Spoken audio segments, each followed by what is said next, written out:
ప్రభువైన యేసుక్రీస్తు నామములో మీ అందరికీ వందనాలండి. భయపడకు సిరీస్ 7 ఇది ఫైనల్ సిరీస్ అండి. మరి సహోదరులారా, మరొకసారి విన్నవించుకుంటున్నాను, ఇంకెవరు కూడా ఏ విషయంలో భయపడకూడదని మరి ప్రభువును బట్టి మిమ్మల్ని బ్రతిమాలుకొనుచున్నాను. ప్రార్థన చేసుకొని వాక్యంలోనికి వెళ్దాం. ప్రియ పరలోకపు తండ్రి, యేసుక్రీస్తు నామముల పాదాల దగ్గరికి వస్తున్నాం. మా పాపం తప్పిన అపరాధమును క్షమించమని కోరుతూ ఉన్నాము. నీ పరిశుద్ధాత్మ సహాయమును దయచేయండి. బోధించుటకు నీ ఉపకారాత్మను, గ్రహించుటకు నీ ఆత్మ సహాయమును వినివారికి నీ దయచేయండి. ఈ దినమల్లా నీ బిడ్డలకు తోడుగా ఉంటూ ఆయన వారి కార్యక్రమంలో భయపడకుండా సమస్తమైన కార్యములను ఎదుర్కొనుటకు, నీ కొరకు జయ జీవితమును అనుభవించుటకు, భయమును విడిచినటువంటి ప్రతి వాడు కూడా ప్రభ నీ యందు సమాధానము, నెమ్మది పొందుకొనుటకు సహాయము దయచేయమని యేసు పరిశుద్ధ నామమున అడిగి వేడుకుంటున్నాము తండ్రి, ఆమెన్. ప్రియులారా, మరి యోవేలు గ్రంథకర్త ఒక మాట చెబుతున్నాడు. 2వ అధ్యాయము 21వ వచనము, దేశమా భయపడకము, సంతోషించి గంతులు వేయము, యెహోవా గొప్ప కార్యములు చేసెను అని చెబుతూ 26వ వచనములో ఇక నా జనులు ఎన్నటికిని సిగ్గుపడరు అని చెబుతూ ఉన్నాడు. ప్రియులారా, అవును ప్రియులారా, యెహోవా గొప్ప కార్యములు చేస్తాడు. మన దేవుడు గొప్ప కార్యాలు చేస్తాడు. ఏ అవమానము కానీ, ఏ సిగ్గు కానీ, ఏ భీతి కానీ నీ మీద రాకుండా ఆయన కాపుదల ఇచ్చేవాడు ఆయనే. ఆయనే మన కేడము, ఆయనే మన కోట, ఆయనే మన శైలము, ఆయనే మన దుర్గము, ఆయనే మనల్ని కంటి పాపవలే కాపాడేటువంటి దేవుడు. ఇంకెవరూ లేరండి. నరులు ఈ లోకంలో ఎంత సెక్యూరిటీ పెట్టుకున్నా చూస్తూనే ఉన్నాం కదా. సో పెద్ద పెద్ద నాయకులకు ఎంత సెక్యూరిటీ ఉన్నా కూడా వాళ్ళు ఎలా నశించిపోయారో. సెక్యూరిటీ ఈ లోకంలో అది కాదండి. కాబట్టి దేశమా అంటే, దేశం అంటే మట్టి కాదు, మనకే చెప్తున్నాడు భయపడకండి, భయపడకండి అని చెప్పేసి. ఎవరైతే దేవుని యందు విశ్వాసం ఉంచుతాడో బైబిల్ చెప్తున్నది వాడు కలవరపడడు. నీతిమంతుడు, కీర్తనకారుడు రాస్తున్నాడు, నీతిమంతుడు ఎన్నటికీ కదల్చబడడు. కానీ పునాదులు పాడైపోయిన నీతిమంతులు వాళ్ళు నాశనం అయిపోతారు. పునాది క్రీస్తు, పునాది గట్టిగా ఉన్నటువంటి విశ్వాసులు ఎవరు కూడా ఎన్నటికీ నశించిపోరు. అందుకే బైబిల్లో నుంచి ఒక దేవుని యొక్క లేఖనంలో దానియేలు గ్రంథకర్త పరిశుద్ధాత్మ యొక్క ప్రేరణ చేత రాయబడినటువంటి ఆ మాటల్లోంచి మనం చూసుకుంటే, అక్కడ 3వ అధ్యాయం అంతా మీరు చదవండి. 3 వ్యక్తులు కనపడతారు, షడ్రక్, మేషక్, అబేద్నెగోలని. ఆ నెబుకద్నెజరు ఒక పెద్ద విగ్రహాన్ని పెట్టి అక్కడ వాళ్లకు చెబుతూ ఉన్నాడు, మీరు ఈ విగ్రహాన్ని ముక్కాలి. ఎవడైతే ఈ విగ్రహాన్ని ముక్కడో వాడిని తీసుకొని వెళ్ళిపోయి అగ్ని గంధకంలో వేస్తా. ఆ విగ్రహానికి నమస్కరించడానికి అక్కడ, అంటే వాళ్ళ ఉద్దేశంలో 14వ వచనం చూస్తే, 14-15 వచనాలు చూస్తే, ఇక్కడ బాకాను, పిల్లనగ్రోవిని, పెద్ద వీణను, సింఫోనియా, విపంచిక, సకల మగు వాద్యధ్వనులు మీరు విను సమయములో సాగిలపడి. అంటే అర్థమైందంటే తెలుసండి, ఇన్స్ట్రుమెంట్స్ ఎప్పుడైతే ప్లే చేస్తామో, సో మీరు ఇక్కడ గమనించండి. సో దేవుని యొక్క ఆలోచనను మీరు లోపల హృదయంలో నాటుకున్న వారుగా ఆలోచించండి. అక్కడ ఒక బొమ్మ, ఆ బొమ్మ దగ్గర వాయిద్యాలు, ఇటు వాయిద్యాలను క్రీస్తు సంఘము ఖచ్చితంగా వ్యతిరేకేస్తుంది. ఎందుకంటే దేవుడిని ఆరాధించేటువంటి వారు ఆత్మతో సత్యముతో ఆరాధించాలి. కాబట్టి ఆత్మలో క్లియర్ కట్గా అర్థం చేసుకోవాలి. దేవుణ్ణి ఆరాధించేటువంటి వాళ్ళు భయపడకుండా నిలబడతారు. అట్టి వాయిద్యాలకు పిచ్చి గంతులు వేసేటువంటి వాళ్ళు కాదు. సో ఆ హృదయంలో షడ్రక్, మేషక్, అబేద్నెగోలు ఒక తీర్మానం చేసుకున్నారు. మా దేవుణ్ణి మేము ఆరాధించేటువంటి పద్ధతి మాకు తెలుసు. ఆయన అత్యున్నత సింహాసనము మీద ఆసీనుడైనటువంటి సర్వలోకనాథుడు. ఆయనకి ఏది కొద ఉండదు. కాబట్టి మనుషుడి హృదయం తప్ప ఆయన ఏం కోరుకోలేదు. కాబట్టి అట్టి ఆత్మతో, మంచి మనస్సాక్షితో, మంచి హృదయంతో మేము ఆరాధిస్తాం. కానీ ఇలాంటి బొమ్మలను మొక్కవండి. కాబట్టి ఈ బొమ్మలను పక్కన పడేసేసేసారు. రాజు దగ్గరికి వాళ్ళు రాజు ఆజ్ఞను పాటించలేదని చెప్పేసేసి ఆ రాజు దగ్గరికి తీసుకొచ్చారు. ఇది తెలుసా అండి? అక్కడ దండన ఏంటో తెలుసా? కాలుచున్నటువంటి అగ్ని గంధకంలో గుండంలో వేసేస్తామంటున్నారు, అగ్నిగుండం.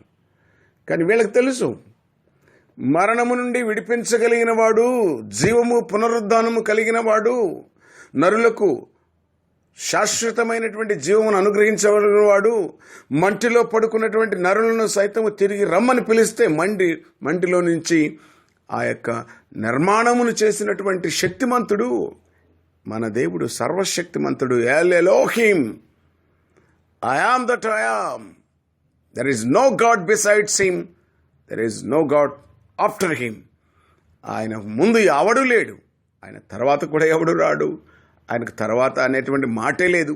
కాబట్టి ప్రియ దేవుని బిడ్డలారా, మనం ఇక్కడ అర్థం చేసుకోవాల్సింది, ఒక విశ్వాసి, ఒక బిలీవర్ ఎంత డెప్త్గా దేవుని అర్థం చేసుకోవాలంటే, హీ ఈజ్ ద ఫస్ట్, ఆయన తప్ప ఎవడు లేడు అనే మైండ్ నీకు క్లియర్ సౌండ్ మైండ్ కావాలా, క్లియర్గా.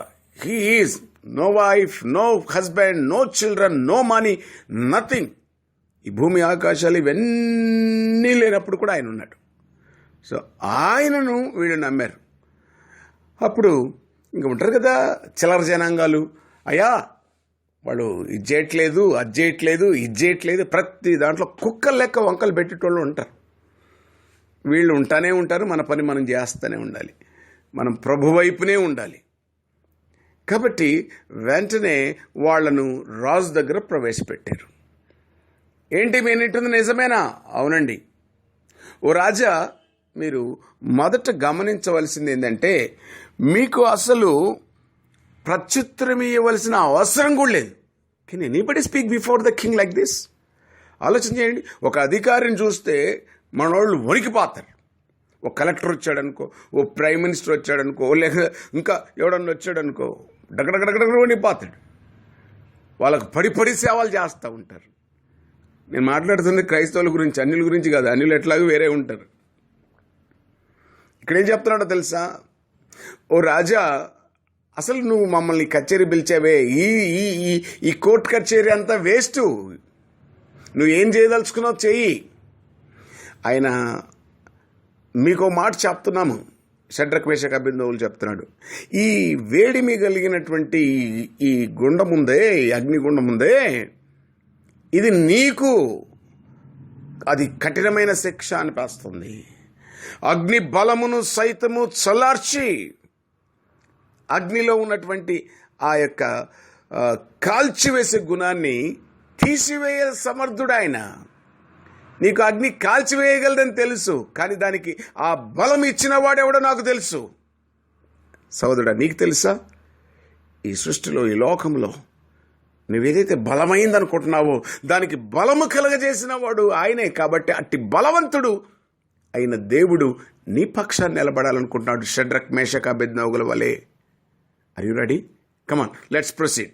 సో ఇక్కడ ఎప్పుడైతే ఆయన ఆ మాట చెప్పారు, తెలుసా, ఈ అగ్ని గుండాన్ని 7 అంతలు పెంచండి రా అన్నాడు.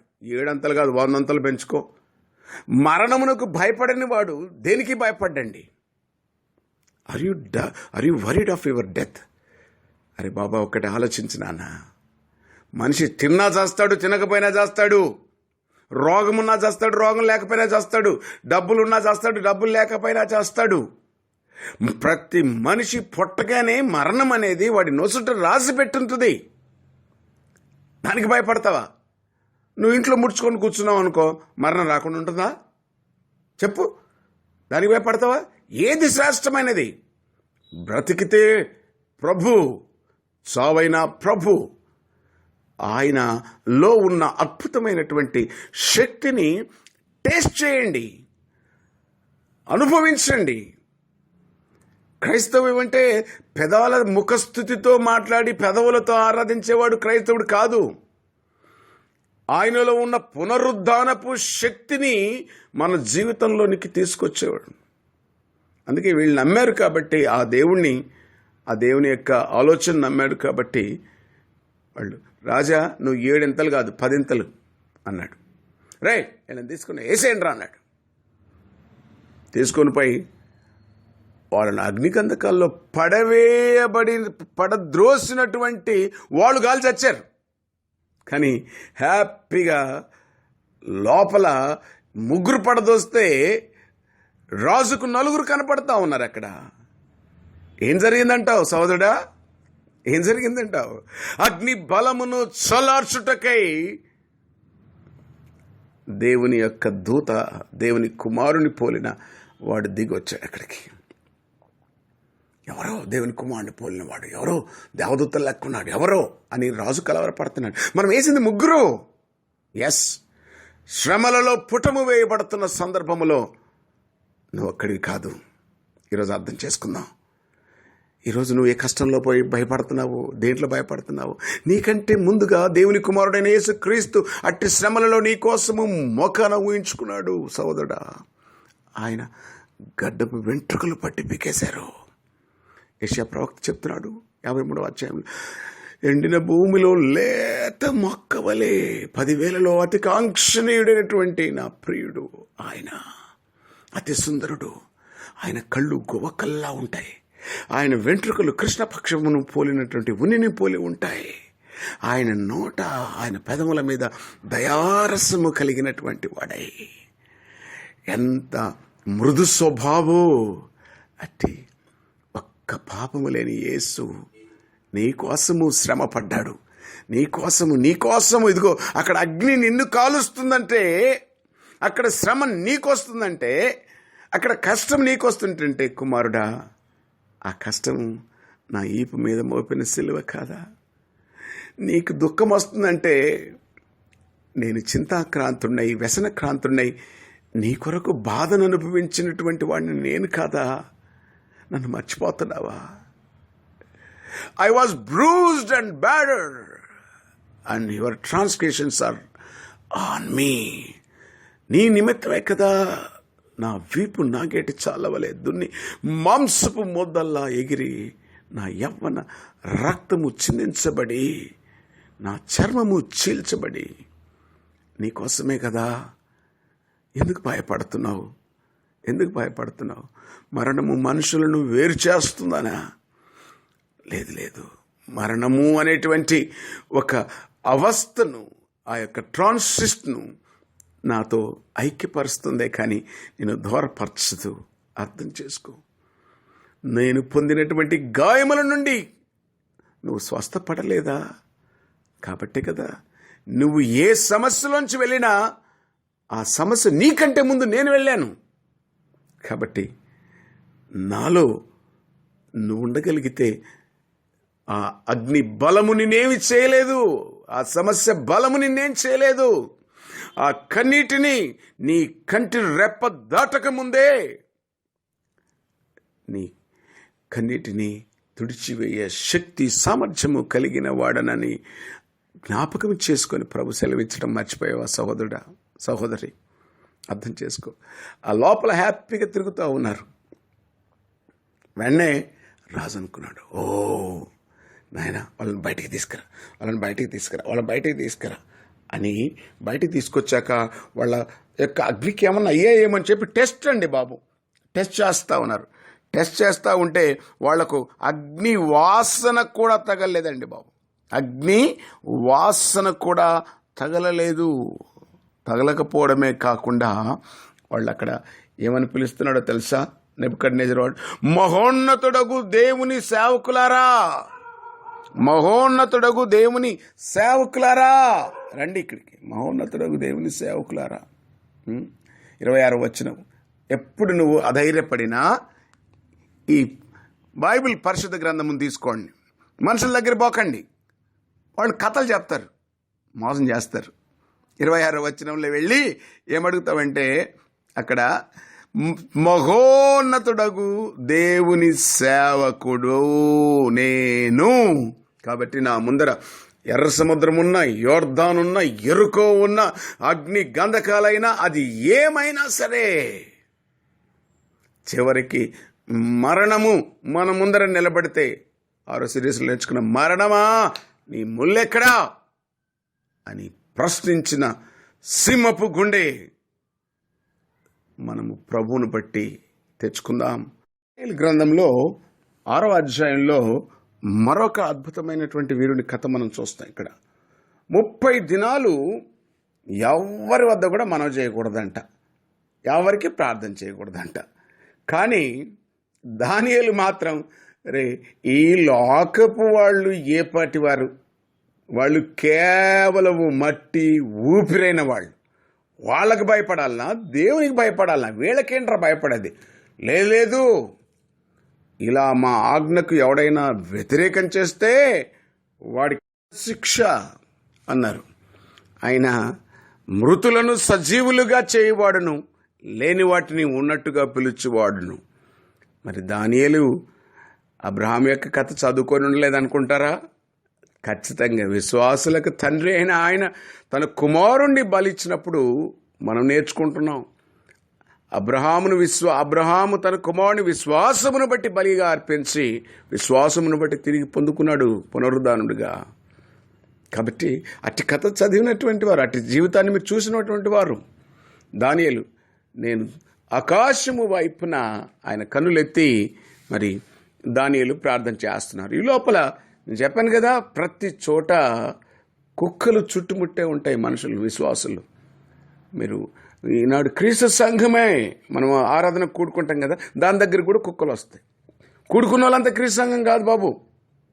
వాళ్ళలో ఎవరైతే వాక్య ప్రకారం బోర్డున్న వాళ్ళంతా క్రీస్తు సంఘం కాదు. ఎవడైతే వాక్య ప్రకారము చేసి జీవించి బోధించి దాన్ని వాళ్ళ జీవితంలో తీసుకొస్తారో వాళ్ళే. చాలామంది థియాలజీ బాగా తెలిసిన వాళ్ళు ఉన్నారండి, బాగా తెలిసిన వాళ్ళు ఉన్నారు చర్చ్ ఆఫ్ క్రైస్ట్లో. అలానే కాదు, బయట కూడా ఈ మాటలు నేను ఎందుకు ఇంత ఖచ్చితంగా నేను చెప్తున్నానంటే, I have seen so many people మాట్లాడడానికి మృదువైన మాటలు మాట్లాడవచ్చు, but internal heart very hard core, అది దేవుడికి తెలుస్తుంది. కాబట్టి అట్టి వారి వలె కుక్కల్లా ఉండేటువంటి వారి వల్లే చాలామంది వస్తూ ఉంటారు, నేపాలు మోపుతుంటారు చిన్నదానికి అసలు కంటెంట్నే పక్క తీసి పడేసేస్తారు. Okay, back to the point. So what I want to tell you is here. వాళ్ళు వచ్చి రాజు దగ్గర నేరం మోపారు, దానియేలుని తీసుకొచ్చారు. ఈ దానియేలు బహుప్రియుడు అండి బాబు, దేవుడికి బహుప్రియుడు, దానియేలును బహుప్రియుడు. అట్టడి దేవుడికే బహుప్రియుడు అయినటువంటి వాళ్ళు అందరికీ బహుప్రియులుగా కనపడతారు. ఇక్కడ ఉన్న వాస్తవం ఇది. దర్యావేష్ రాజు ఎంతగానో ప్రేమించాడు ఆయన్ను, ఎంతో ట్రై చేశాడు. బట్ ఫైనలీ ఆ డెత్ పెనాల్టీ, డెత్ సెంటెన్స్ అనేది ఆయన మీదకి వచ్చినప్పుడు ఆయన ఏమాత్రం, రాజా మీరు మీ పని కానివ్వండి, నా దేవుడు నా పక్షాన ఉన్నాడు కాబట్టి నాకు భయం లేదు, నేను చేసింది కరెక్ట్, నేను చేసింది రైట్. ఈరోజు కుమారుడా, బిడ్డ, నువ్వు చేసింది కరెక్ట్ అని నీ బుద్ధిని అనుసరించుకొని మాట్లాడితే మాత్రం తప్పు. కానీ అదే బైబిల్ లేఖనాలను, వాక్యాన్ని అనుసరించుకొని నువ్వు చేస్తున్న ప్రతి పని కరెక్టా కాదా అనే తీర్మానం చేసుకున్నప్పుడు దానియేలుకు ఉన్న విశ్వాసం నీలో కలుగుద్ది. భయపడలేదు. అయ్యా దానియేలు, నీకు తెలుసా ఏం జరుగుతుంది? ఏమన్నా జరగనండి, ఏం చేస్తారు? చంపుతారు. మహా అంటే అంతేనా? మహా అంటే చంపుతారు. కానీ ఐఎమ్ రెడీ టు డై. భయం అనేది తరిమేసే పద్ధతి. ఏమవుతుంది? చస్తాం. నువ్వు చెప్పకపోయినా చేస్తాం, నువ్వు చెప్పినా చేస్తాం. దీనికి భయపడాల్సిన అవసరం లేదు. కాబట్టి ఎప్పుడైతే ఈ మాట అయిందో తీసుకొని పోయి దానియేలును సింహపు బోన్లో పడేశారు. రాజు దుఃఖపడిపోతున్నాడు, బాధపడిపోతున్నాడు. అవునండి, మంచి పని చేసిన వాడు సంతోషపడతాడు. మరి చెడు పని జరిగింది పోయింది కదా, బాధనే. కానీ రాత్రంతా ఆయన సంగీతం లేదు, ఏమి లేదు, అలా ఉదయాన్నే పరిగెత్తుకుంటూ ఆ సింహాల గుహ దగ్గరికి పోయాడు. అక్కడ మళ్ళా ఏ విధంగా అయితే షడ్రక్ మేషక్ అబేద్నెగోల దగ్గర మహోన్నతుడగు దేవుని సేవకులారా అని పిలిచినటువంటి ఆ రాజు ఇప్పుడు ఈ రాజు ఏమని పిలుస్తున్నాడో తెలుసా మీకు? జీవము కలిగినటువంటి దేవుని సేవకుడైన దానియేలు. 6వ అధ్యాయము 20వ వచనం చదవండి. భయం కలిగినప్పుడు చదవండి ఈ మాటలు. పిలుస్తాను నిన్ను. జీవము గల దేవుని సేవకుడైనటువంటి సైమన్ పాల్ అని ఈ బైబిల్ చదువుకున్నప్పుడు నాకు అర్థమైంది. కాబట్టి దేనికి భయపడతలేదు, భయపడకూడదు కూడా. కాబట్టి ప్రియ దేవుని బిడ్డలారా, అందరికీ చెప్తున్నాను, అది ఏదైనా, కరువైన, ఖడ్గమైన, హింసైన, వస్త్రహీనతన, బాధైన, ఆఖరకు మరణమైన, బ్రతికితే ప్రభు, చనిపోయిన ప్రభు. కాబట్టి నేను ఈ మాటలు చెప్తున్నాను. ఆయన బయటికి తీసి ఎవడైతే ఈ ప్లాటింగ్ చేశాడో, ఎవడైతే ఈ మోసం చేశాడో వాళ్లను గుహలో పడదోస్తున్నప్పుడు ఏం జరిగిందో తెలుసా మీకు? వాళ్ళు గుహకు రాకముందే ఆ సింహాలు మీదపడి వాళ్ళను తుత్తునీలు చేశాయి. అదే సింహాలతో ఆ రాత్రంతా దానియేలు ఉన్నాడు. అవి మనుషులు తినేస్తాయి, మాంసము ఇష్టము. కానీ అలాంటి క్రూర మృగాలైనా కూడా దానియేలును టచ్ చేయకపోయాయి. ఈ లోకంలో క్రూర మృగాల మధ్యలో బ్రతుకుతున్నాం. భయపడకు, అవి నేనేమీ చేయలేవు. నీకు సమస్తమైనటువంటి వాటి మీద, తేళ్లను, పాములను తొక్కుటకు, ఈ వ్యవస్థలో ఉన్నటువంటి సమస్తమైన దరిద్రాన్ని, సమస్తమైనటువంటి భీతి కొల్పే అంశాలన్నింటినీ నీ కాళ్ళ కింద తొక్కుటకు ఇచ్చిన వాడి అయిన ఖడ్గము పరిశుద్ధ గ్రంథము. అట్టి గ్రంథమును గుండెల్లో, నీ నోట్ల, నీ వద్ద ఎప్పుడు అందుకునే కీర్తనగాడు చెప్తాడు కదా, దుష్టుల ఆలోచన చొప్పున ఒక పాపల మార్గమునక, అపహాసకులు కూర్చుండి చోట కూర్చుండక, యెహోవా ధర్మశాస్త్రమును దివరాత్రులు ధ్యానించువాడు ధన్యుడు. వాడు నీటి కాలువలో ఎవరైనా నాటబడిన వాడై ఆకు వాడక తన కాలమందు ఫలమిచ్చేటువంటి వృక్షము వలె ఉంటూ వాడు చేయనదంతైనా సఫలమగును. So do not sit in the council of evil people. Then automatically you will develop. The word will encourage you. The word is a sword. అట్టి వాక్యము నీలో నుంచి బయటకు వచ్చిందంటే ఎవరు దాని ముందర నిలబడగలరు సోదరులారా? ఓకే, పౌలు కూడా నూతన నిబంధనలో ఎందుకు ఇలా మాట్లాడతారంటే, ఆయన పునరుద్ధాన బలమును ఎరిగినవాడు కాబట్టి, ఆయన తెలుసుకున్నవాడు కాబట్టి, దమస్కస్ మార్గంలో ఆయన ప్రయాణం అంతా కూడా క్రైస్తవులకు వ్యతిరేకంగా ఉన్నప్పుడు ఆకాశ మార్గంలో ప్రభు పలికాడు, మాట్లాడాడు ఆయనతోటి. మారిపోయింది, జీవితం మారిపోయింది. ఎప్పుడైతే జీవితం మారిపోయిందో వాడికి భయం ఉండదు. కీ రోల్ చూడండి, ఇక్కడ కీ పాయింట్ చూడండి. నీ జీవితం మారితే నీకు భయం ఉండదు, మారకపోతే భయపడి సస్తాం. నిజమే, సాతాను యొక్క ఆయుధమే అది, భయం. కానీ దేవుని ఆయుధం ఏంటో తెలుసా ప్రియబిడ్డలారా? ప్రేమ. ఎట్టి ప్రేమ ఆయన గుర్తెరిగిపోయాడు సౌలు పౌలుగా మారిపోయాక. ఇక దేనికి భయపడలేదు, వెంటనే లేఖనాలు బోధిస్తూ ఉన్నారు.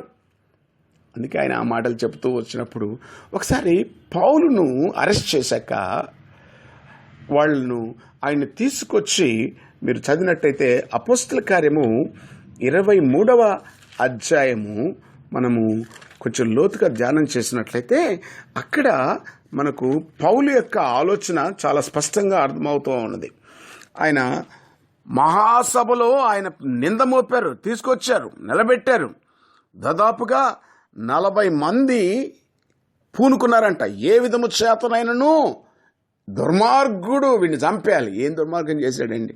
ప్రజలకు రక్షణ బోధిస్తే దుర్మార్గం, ప్రజలకు సహాయం చేస్తే దుర్మార్గం. స్వార్థం, వాళ్ళకు ఏమీ దొరకలేదన్నటువంటి స్వార్థంతో ఇలా చేస్తూ ఉంటారు. వాళ్ళ గురించి పట్టించుకోకండి. కానీ పౌలు యొక్క ఆలోచన చూడండి. ఇక్కడ 40 మందా, 400 మందా, 4 లక్షల మందా చెప్పలేదు. అపోస్తల కార్యం 23వ అధ్యాయము 11వ వచనంలో నేను చూసినప్పుడు నాకు కృంగిన వేళ ధైర్యం తెచ్చుకునేటువంటి మాట. ఆ రాత్రి ప్రభు అతని యొద్ద నిలుచుండి ధైర్యముగా ఉండుము అంటే ఏమని అర్థము? భయపడకు. యెరూషలేములో నన్ను గురించి నీవేలాగున సాక్ష్యం ఇచ్చితివో అలాగున రోమాలో కూడా సాక్ష్యం ఇయ్యవలసినది ఉన్నది. అవునండి, ప్రభు సౌలుని ఎన్నుకున్నప్పుడే, పౌలుగా మార్చినప్పుడే అననీయతో చెప్తున్నాడు, అననీయ నీకేం తెలుసు? ఇళ్లలో దాక్కుండేటోళ్ళు మీరు, కంప్లైంట్లు తప్ప ఏం చేయరు మీరు. ప్రతిదాన్ని కూడా, చిన్నదాన్ని కూడా బోతద్దల్లో చేసేటోళ్ళు మీరు పని చేయరు. మీరు అపోస్తులేమో ఇంట్లో రూమ్లో దాక్కున్నారు. అననీయ నువ్వు ఇక్కడ ఉన్నావు, ప్రభువా మన సంఘాన్ని పాడు చేయ. కానీ ఆయన ఎవరో నాకు తెలుసు, రాజులు ఎదుటను, అధికారులు ఎదుటను, సర్వలోకమునకు మరణం అంటే భయపడని నా సాధనము. భయం ఉన్నటువంటి వాడు దేవుని సాధనము కాలేడు. కాబట్టి పౌలుతో చెప్తున్నాడు, పౌలా లే, నిలబడు. అయ్యా నేను ఉన్నదే నీ కోసం అయ్యా, నేను మాట్లాడేదే నీ కోసం అయ్యా, నా ఊపిరిపోతున్నా. అవును ప్రియులారా, నా కొరకు కూడా మీరు ఆలోచన చేయండి. నా తీర్మానం ప్రభు గౌరవించాలని, ప్రభుని ప్రేమించి చెప్తున్నాను. చచ్చిపోయేటప్పుడు కూడా ప్రభు మాటలు పలుకుతూ చచ్చిపోవాలనుకున్నాను. అదే తీర్మానంతో బ్రతుకుతున్నాం. అదే తీర్మానంతో మనం అందరం సేవ చేద్దాం. అప్పుడే క్రీస్తు సంఘమునకు బలమైనటువంటి, విలువైనటువంటి గొప్ప నాయకులను అందించగలం. కకృతి పడేటువంటి వాళ్ళు, కాంప్రమైజ్ అయ్యేటువంటి వాళ్ళు, దొంగ బ్రతుకును బతికేటువంటి వాళ్ళు, పౌలు చెప్పినట్టుగా అపొస్తలుల కార్యం 20:27 తర్వాత, నేను వెళ్ళిపోయిన తర్వాత దేవుని సంకల్పం అంతా మీకు తెలియజేస్తున్నాను. దేవుడు తన స్వరక్తం ఇచ్చినటువంటి సంపాదించిన సంఘమును కాయుటకు పరిశుద్ధాత్ముడు దేని మిమ్మల్ని అధ్యక్షుడిగా ఉంచాడో, నేను వెళ్ళిపోయినాక క్రూరమైన తోడేళ్ళు వస్తాయి. ప్రవచనము అది ఖచ్చితంగా నెరవేరుతుంది. అది క్రూరమైన తోడేళ్ల మధ్యలో, పాముల మధ్యలో, తేళ్ల మధ్యలో, మూర్ఖుల మధ్యలో, అవివేకుల మధ్యలో మనం చేయాలి సేవ. అవును కదా? అలాంటి వాళ్లకు మంచోళ్ళ దగ్గరికి పోయి ఏం మంచి చెప్తామండి బాబు? మంచోళ్ళ దగ్గరికి ఏం పోయి మంచోళ్ళని చెప్తాం చెప్పండి. కాబట్టి క్రూరుల కోసమే, హింసకుల కోసమే, ధ్వంసకుల కోసమే మనం ఉంది. కాబట్టి వాళ్లకు అక్కడ మనం చూసినటువంటి మాట, పౌలు లేచి నిలబడి సాధనంగా ప్రభు మాట యొక్క వాక్యమును ప్రకటించాడు. హతసాక్షి అయినా పర్వాలేదు. కార్యము 21వ అధ్యాయము 13వ వచనంలో పౌలు గొప్ప స్టేట్మెంట్ చెప్తాడండి. పౌలు, ఇదెందుకు మీరు ఏడ్చిన గుండెలు బద్దలు చేసేదిరేలా, నేనైతే ప్రభువైన యేసునామము నిమిత్తము యెరూషలేములో బంధించబడుటకే కాదు, చనిపోవుటకును నేను సిద్ధముగా ఉన్నాను. ఇది సేవకుడి లక్షణం. ఇది క్రైస్తవుడి లక్షణం. ఎందుకంటే క్రైస్తవుడు బాప్టిజంలో చచ్చిపోయి తిరిగి లేచాడు. ఇంకా చావంటే ఏంటి? నువ్వు ఆల్రెడీ చచ్చిపోయావు, దేనికి భయపడతావు? రెండవ మరణము మన మీద అధికారమే లేదు. ఇక కొద్దిసేపు నిద్రపోతాం. అలసిపోయి ఈ జీవన పోరాటంలో నిద్రపోతాం. మట్టిలో మనల్ని కప్పి పెడతారే, అది నిద్ర. నిద్రపోయినటువంటి వాడిని మనము ఎవరైనా ఆయన దగ్గర కూర్చొని అయ్యో నువ్వు చచ్చిపోయావని ఏడుస్తామా? ఇంట్లో నువ్వు నేను నిద్రపోతా ఉన్నావు అనుకోండి, భార్య వచ్చి అయ్యో చచ్చిపోయాడని ఏడుస్తుందా? తనకు తెలుసు తను తిరిగి లేస్తాడని. అలాగే క్రైస్తవుడు భయపడడానికి లేదు. అందుకే పౌలు తెలుసు పునరుద్ధానం యొక్క శక్తిని కలిగిన వాడు, ఆయన అర్థం చేసుకునేవాడు కాబట్టి భయపడలేదు. సోదరుడా, యేసు లేఖనముల ప్రకారం ఆయన మన పాపం నిమిత్తం చనిపోయాడు, సమాధి చేయబడ్డాడు, తిరిగి 3వ దినం లేపడ్డాడు. కాబట్టి అట్టి విశ్వాసము చేత మనం ముందుకెళ్తే మనం 3 యోధులను నేర్చుకున్నాం. వాళ్ళకంటే గొప్ప యోధుడైనటువంటి యేసుక్రీస్తు, ఆయన కూడా లేఖనముల ప్రకారము అన్ని లేఖనం నెరవేర్చాడు. ఆయన సమాధి చేయబడ్డాడు, తిరిగి 3వ దినమున లేచాడు. లేచి ఆయన కోరుకుంటున్నాడు, సర్వలోకానికి వెళ్ళండి, సర్వ సృష్టికి సువార్తను ప్రకటించండి, నేను మీకు ఏ సంగతులను ఆజ్ఞాపించానో వాటిని గైకొనండి, మీకు ఏ హాని జరగదు, నేను మీతో ఉన్నాను, యుగ సమాప్తి పర్యంతము మీతో ఉన్నాను. షడ్రక్, మేషక్, అబేద్నెగోతో ఎవరున్నారు? ప్రభు ఉన్నాడు. దానియేలుతో ఎవరున్నారు? ప్రభు ఉన్నాడు. అపోస్తలుడైనటువంటి పౌలుతో నేను నీతో ఉన్నాను, ధైర్యంగా మాట్లాడమన్నాడు. యేసు చనిపోయి తిరిగి లేచాక ఆయన చనిపోలేదండి, ఆయన మాత్రము సజీవుడై ఉన్నాడు. నువ్వు నిలబడితే నీ పక్కన, నీలో, నీ హృదయంలో ఆయన ఉంటాడు. కాబట్టి దేనికి భయపడకు. యేసు నీవుండగా నాకు భయమెందుకు, యేసు తోడుండగా నాకు దిగులెందుకు, యేసు నీవుండగా నాకు భయమెందుకు, యేసు తోడుండగా నాకు దిగులెందుకు. సింహాల బోనైనా సంహారదూతైనా, సింహాల బోనైనా సంహారదూతైనా, యేసు నీవుండగా నాకు భయమెందుకు, యేసు తోడుండగా నాకు దిగులెందుకు. మోషేకు తోడై మన్నాను ఇచ్చావు, సియోను బండవై హోరేబులో నిలిచావు. మోషేకు తోడై మన్నాను ఇచ్చావు, సియోను బండవై హోరేబులో నిలిచావు. పగలు మేఘ స్తంభమై రాత్రి అగ్నిదీపమై, పగలు మేఘ స్తంభమై రాత్రి అగ్నిదీపమై నా దాహము తీర్చావు, నీ మహిమను చూపావు. నా దాహము తీర్చావు, నీ మహిమను చూపావు. ఆది దేవుడా, సర్వశక్తుడా, నా ప్రాణనాథుడా, నా యేసువా, యేసు నీవుండగా నాకు భయమెందుకు, యేసు తోడుండగా నాకు దిగులెందుకు. దావీదుకు తోడై సింహాన్ని చీల్చావు, ఒడిసెల రాయివై గొలియాతును కూల్చావు.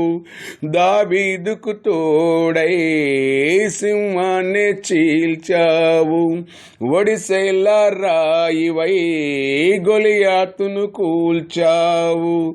నీవు దుడ్డు కర్రవై నాకు మంచి కాపరివై, నీవు దుడ్డు కర్రవై నాకు మంచి కాపరివై. శత్రువుని కూల్చావు, సమృద్ధిని ఇచ్చావు. శత్రువుని కూల్చావు, సమృద్ధిని ఇచ్చావు. ఆది దేవుడా, సర్వశక్తుడా, నా ప్రాణనాథుడా, నా యేసువా, యేసు నీవుండగా నాకు భయమెందుకు, యేసు తోడుండగా నాకు దిగులెందుకు. నీవు నాకు తోడై కన్నీళ్లను తుడిచావు, దిగి వచ్చిన దైవమై నీ ప్రేమను చూపావు. నీవు నాకు తోడై కన్నీళ్లను తుడిచావు, దిగి వచ్చిన దైవమై నీ ప్రేమను చూపావు. నన్ను నడుపు జీవమై పరమునకే మార్గమై, నన్ను నడుపు జీవమై పరమునకే మార్గమై. నీ ఆత్మను ఇచ్చావు, నీ బిడ్డగా మార్చావు. నీ ఆత్మను ఇచ్చావు, నీ బిడ్డగా మార్చావు. ఆది దేవుడా, సర్వశక్తుడా, నా ప్రాణనాథుడా, నా యేసువా, యేసు నీవుండగా నాకు భయమెందుకు, యేసు తోడుండగా నాకు దిగులెందుకు. యేసు నీవుండగా నాకు భయమెందుకు, యేసు తోడుండగా నాకు దిగులెందుకు. భయపడకండి ప్రియులారా, భయపడకండి, భయపడకండి. ప్రార్థన చేసుకుందాం. ప్రియ తండ్రి, 7 సిరీస్లో నుంచి నీ ప్రజలను భయము నుండి విడిపించి ధైర్యముగా నీ కొరకు పోరాడే యోధులుగా, కోత విస్తారంగా ఉన్నది, పనివారు కొద్దిమంది ఉన్నారు. స్వచ్ఛమైనటువంటి నీ వాక్కును స్వచ్ఛంగా తీసుకుని వెళ్ళే నాయకులను క్రీస్తు సంఘము నుండి తయారు చేయమని, సత్యబోధను అనేకులకు పంచుటకు యువకులను, యువతులను, మంచి జ్ఞానము కలిగినటువంటి వారిని లేపండి ప్రభువా.